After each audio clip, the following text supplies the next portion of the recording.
I always thought I had the perfect marriage.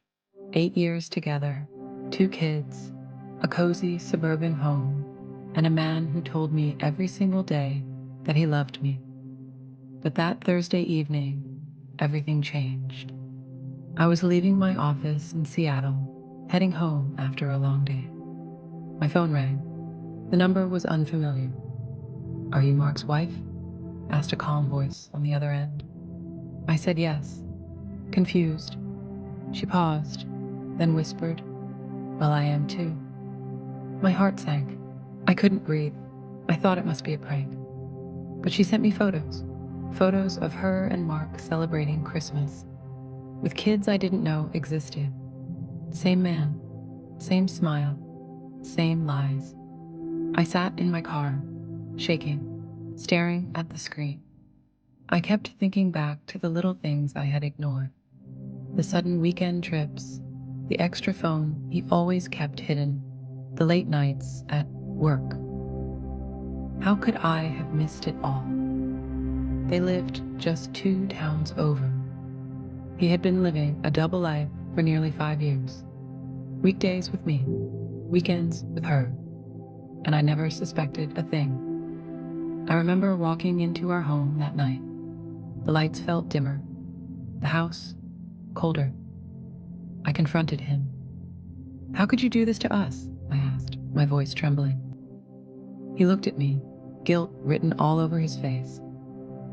"I didn't mean to hurt anyone. I just..." His words trailed off. I showed him the photos. He broke down. He said he loved us both, but the truth, he loved himself more.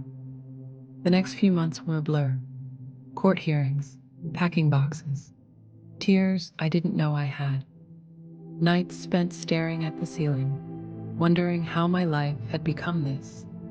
And yet, in the midst of the pain, I found strength. I remembered my kids, their laughter, their little hands in mine. They were my world, my anchor, my reason to keep moving forward.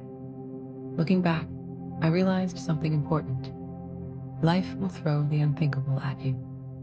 People may betray you, but your strength, your courage, that can never be taken away. I rebuilt my life, slowly, one day at a time. Now, every time I watch my children play or see their smiles, I remember I may have lost a husband, but I found my strength. And that is worth everything. Sometimes, life breaks us in ways we never expected. Betrayal, heartbreak, lies. They tear through the plans we thought would last forever. But what defines us isn't the pain we go through. It's how we rise after it. She didn't just survive being betrayed, she transformed it into strength. She learned that self-worth doesn't come from being loved by someone else. It comes from loving yourself enough to start over. And maybe that's the real message here. The people who shatter us often end up teaching us how strong we truly are. So if you're in the middle of your own storm, remember her story, because every ending isn't a failure. Sometimes it's the first page of a new beginning. If you were in her place, what would you have done? Tell me in the comments below. I read every single one. Subscribe and don't miss the next real story. I'm always here to lift you up when life gets hard.